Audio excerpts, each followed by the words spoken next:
Ça y est, première étape du voyage effectuée. Je viens d'arriver aux chutes du Rhin, que vous voyez juste derrière moi. C'est très très beau. On est lundi, donc il n'y a pas trop de monde, il y a quand même beaucoup de touristes. En même temps, on est en plein août. Les chutes du Rhin, je vous recommande. C'est magnifique. Venez y faire un tour.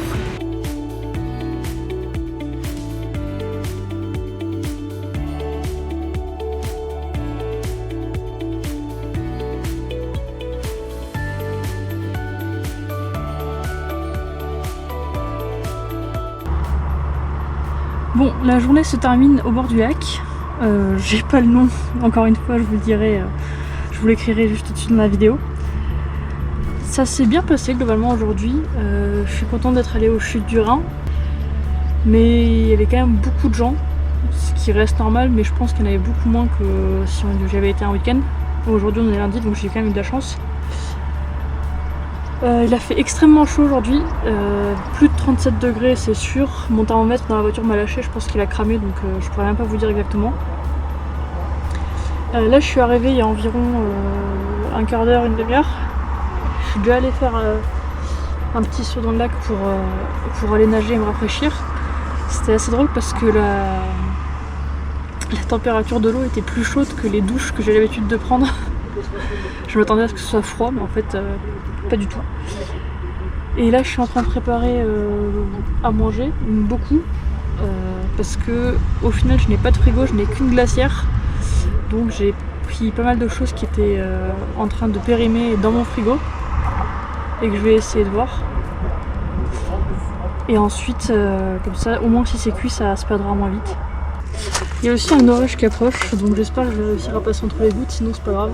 Honnêtement, ça me dérange pas d'être trempé. C'est plus pour l'intérieur et puis surtout la cuisine. Donc à voir.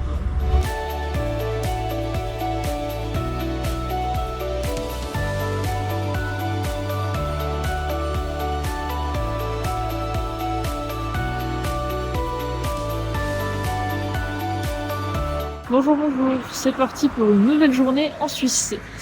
Alors cette nuit j'ai globalement assez bien dormi, si ce n'est que je me suis souvent réveillée parce que j'ai pas encore l'habitude de dormir dans Kangoo-Pil. Donc encore je pense 1 ou 2 nuits d'adaptation et ça ira bien. Je me suis endormie avec un superbe orage qui a duré plus d'1 heure et demie. J'aime énormément les orages, mais cette fois-ci j'ai pas pu en profiter parce qu'une fois que je me suis enfermée dans le van, je n'avais plus trop de visuel sur l'extérieur. Histoire de préserver aussi mon intimité à l'intérieur du van et que personne ne s'amuse à regarder par les fenêtres qui est dedans. Mais globalement, en tout cas, j'ai passé une bonne nuit. Hier, franchement, belle découverte, les chutes du Rhin. Très très bel endroit, ça en vaut la peine. Je pense qu'une prochaine fois, ça vaudrait la peine d'y aller peut-être très tôt le matin, quand il n'y aura pas encore grand monde, et avoir des meilleurs clichés peut-être. Sinon, aujourd'hui, c'est direction Lucerne, et ensuite, on verra où est-ce que l'aventure nous portera. Et toutes les voitures qui passent, je suis désolée pour le bruit en fond, mais c'est là où je me suis garée et là où il n'y avait pas d'interdiction pour tout ce qui est caravane et van. Mais en tout cas, l'endroit est magnifique. J'ai pas eu la force de me lever pour le lever de soleil, mais un petit peu après, j'espère que j'ai réussi à saisir les couleurs du matin. Demain, je ferai l'effort en tout cas de me lever plus tôt parce que ça en vaut vraiment le détour et j'aimerais bien partager tout ça avec vous. Bon, sur ce, je vais me faire un bon chocolat chaud, un petit brin de toilette et c'est reparti pour l'aventure.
Bon, je viens juste de trouver enfin une place pour la nuit. Je confirme, pour ce qui se dit sur les réseaux, effectivement la Suisse n'est pas très van friendly. Que ce soit via les applications ou via la recherche, impossible de trouver des endroits pour se garer dans la nature comme on le ferait n'importe où ailleurs. Et c'est le mois d'août, donc tous les campings sont déjà réservés bien à l'avance, il n'y en a aucun de disponible. Et dans le dernier que j'ai essayé de prendre, je suis tombée sur une famille espagnole qui essayait elle aussi de se trouver un endroit, qui sont en caravane, qui ont du coup juste besoin d'une place de parking en soi, tout comme moi. Et en parlant anglais, on s'est très vite compris qu'il n'y avait pas de place dans le camping où on venait. J'ai réussi à trouver un parking payant pour la nuit en ville. Donc pas trop l'expérience que je voulais avoir, mais c'est pas grave. Je leur ai dit de me suivre et du coup là je suis garée, bon, pas en centre-ville mais presque, de Interlaken. Et ouais, vraiment c'est pas la folie, mais tant pis, on fait avec. C'est les Suisses qui décident, ils sont chez eux, c'est eux qui voient. Et puis j'espère quand même passer une bonne nuit. Allez, c'est parti.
Ça y est, c'est parti pour une nouvelle journée d'aventure dans la Suisse. Aujourd'hui, je fais une randonnée dans les Alpes, la première que je fais. Je sais pas du tout où est-ce que ça va mener. J'ai quand même téléchargé les cartes au cas où il y aurait un petit souci. Les chemins ont l'air bien balisés, donc à voir. J'ai passé une excellente nuit. Il y a un très gentil monsieur qui m'a prêté, on va dire, sa prise de courant pour que je puisse charger mon générateur, puisque je n'ai pas encore d'adaptateur entre la prise camping et la prise secteur française, que je viens de commander et qu'on m'apportera à Monaco. En attendant, du coup, les gens sont très bienveillants, très bien entourés, c'est très agréable. Je donnerai plus de détails sur le camping où je suis à la fin de la journée. Et là, je pars juste apprécier ma randonnée. Et peut-être me lancer un petit défi, mais j'en dis pas plus pour l'instant. Allez, c'est parti!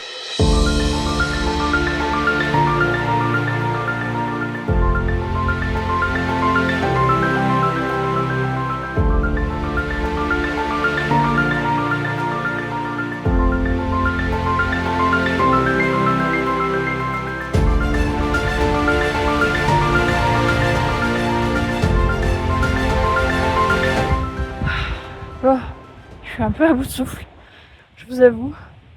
Parce que là, ça fait à peu près 1 heure que j'ai fait 4 km depuis le camping.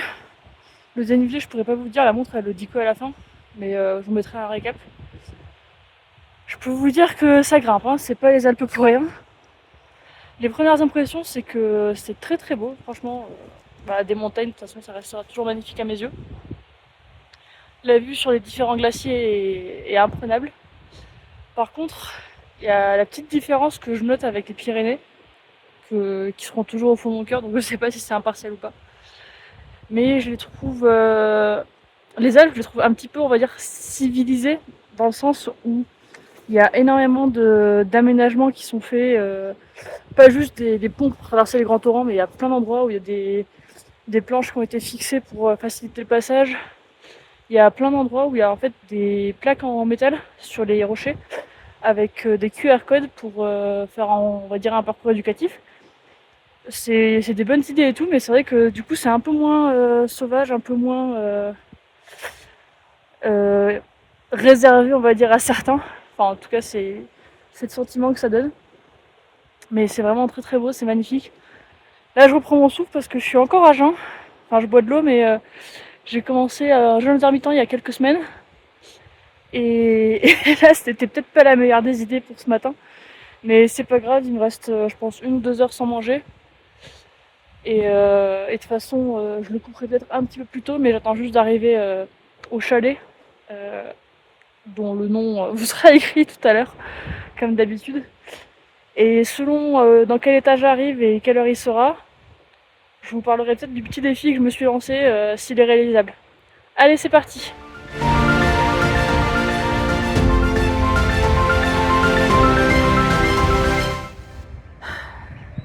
Ça y est, je suis arrivée à la cabane qui était ma destination pour ce matin. C'était très long. Alors, la première heure, j'ai avancé vraiment à une vitesse, j'ai fait 2 tiers, voire 3 quarts du chemin en 1 heure. Et la deuxième partie m'a pris tout autant de temps pour faire, je crois, 1,5 km ou 2 km, même pas. C'était très très raide à la fin, très escarpé. Mais clairement, ça en vaut la peine. Là, je viens juste de m'arrêter de filmer un instant et je vous ai refait l'intro parce que je viens de voir une marmotte qui s'amuse à 2 rochers de moi là et qui se fait des allers-retours, qui dort au soleil. Donc de toute façon, je vais rester un petit peu ici. Je vais enfin manger quelque chose, un petit déjeuner. Et je vais sortir l'appareil photo et puis on va essayer de faire quelques clichés intéressants.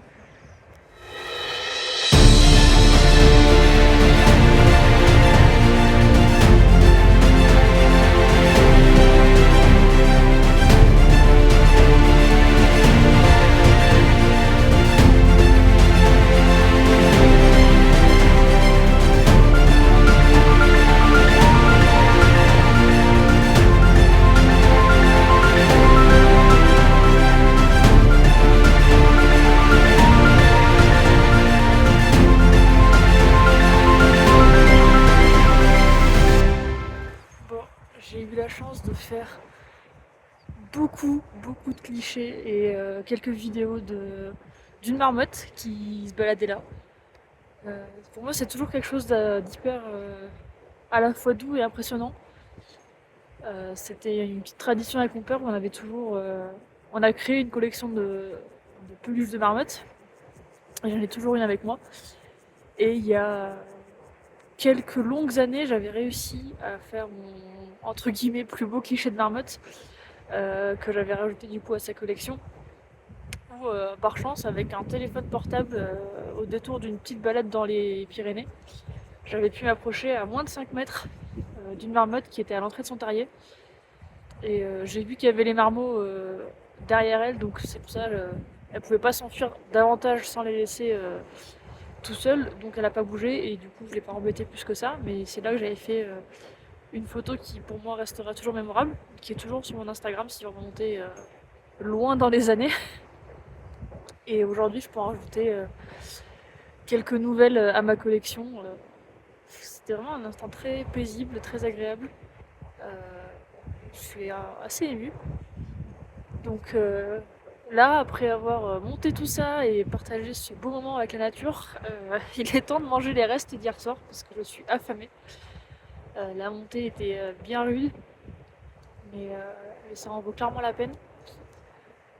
J'hésitais à faire un petit 3000 mètres pour pouvoir enfin passer cette barrière que je n'ai pas encore passée. Mais de toute évidence, ce sera pas pour aujourd'hui parce que j'ai regardé, il y a un chemin qui peut monter jusque là-haut. Enfin, pas tout à fait là-haut du coup, mais, euh, mais la contrepartie c'est que on arrive uniquement au pied du sommet, on n'arrive pas tout en haut. Et même en arrivant au pied, on est juste, entre guillemets, à 2900 et quelques mètres, donc on passe toujours pas la barre des 3000. Donc ce serait pas pour aujourd'hui, je sais pas si d'ici les prochains jours en Suisse, avant que je rejoigne l'Italie, je vais réussir. Ou sur la route de mon retour dans une dizaine de jours, un peu plus. Ou si effectivement mon premier 3000 mètres sera celui que je m'étais un jour fixé, à savoir le sommet du Vignemale dans les Pyrénées françaises, plus haut sommet des Pyrénées françaises d'ailleurs, qui jusqu'il y a quelques années demandait un petit peu d'expertise et peut-être un guide pour traverser le glacier, et malheureusement, heureusement, mais plutôt malheureusement avec la fonte du glacier, il devient de plus en plus accessible. Donc c'est fort probable que dans les années qui viennent, je m'essaye enfin à le faire, et peut-être du coup sans guide. Et ensuite, je serai prête à enchaîner tous les 3000 suivants, et pourquoi pas un jour des 4000, ainsi de suite. Là, je vais vraiment profiter de cet instant calme. Je vais prendre mon temps pour le retour. J'ai entre guillemets tracé comme un bouquetin à l'aller. Au retour, j'ai envie de prendre le temps, j'ai envie de vous filmer des belles images et de profiter vraiment à fond de ce moment. Et là, vraiment, j'observe tout autour de moi, parce que j'aime toujours avoir aussi un œil sur la formation géologique des montagnes et qu'est-ce que nous disent les couches qu'on peut voir et celles qui ne sont plus là, et ainsi de suite. C'est toujours très intéressant, je trouve. Enfin bref, là je suis au meilleur des endroits, si ce n'est que ce sont les Alpes et pas les Pyrénées.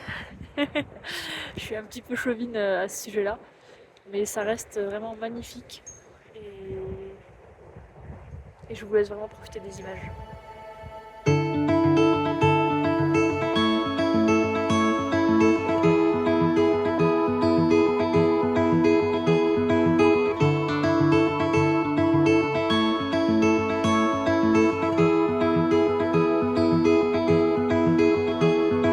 We're all falling and we need a place to hide, a safe place somewhere in the woods we can start a fire. All we know is what will be our home. We will stay until break of dawn.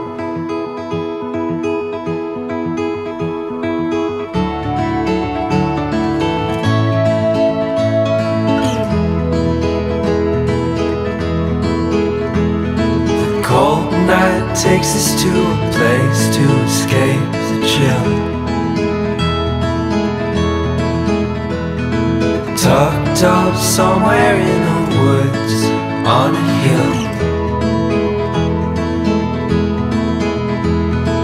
Wake up feeling the cold in between our toes. Is there a way back? Nobody knows. And we leave it all behind.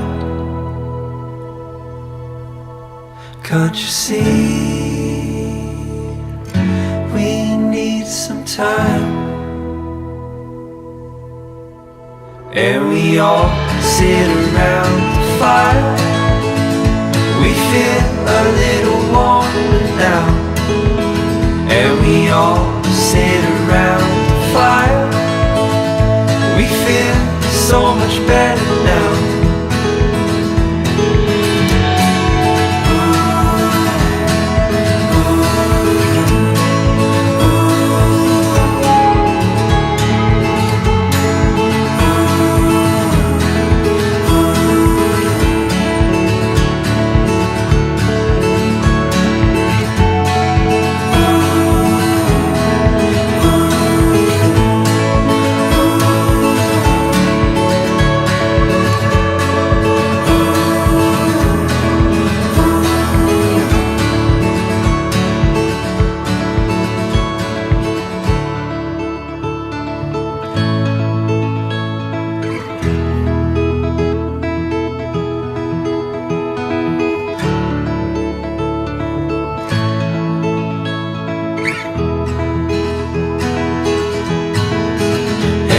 all sit around the fire.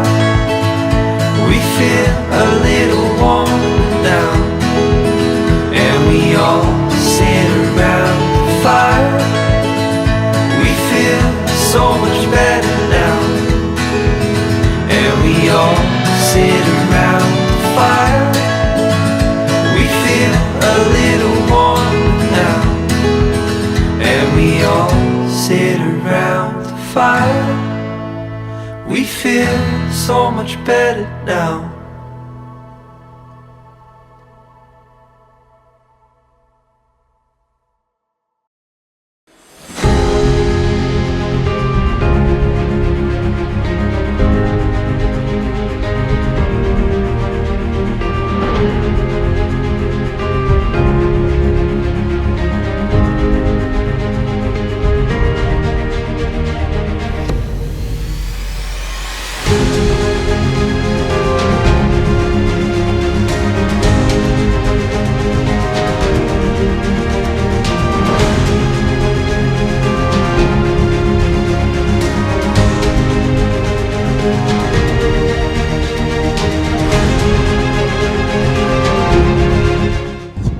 Alors voilà, c'est depuis le col du Saint-Bernard à la frontière suisse-italienne que je vous dis au revoir pour cette première vidéo.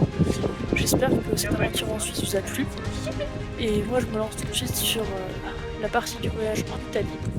Toujours est-il que ça a été bien agréable, un petit peu cher mais ça c'était attendu, c'est la Suisse.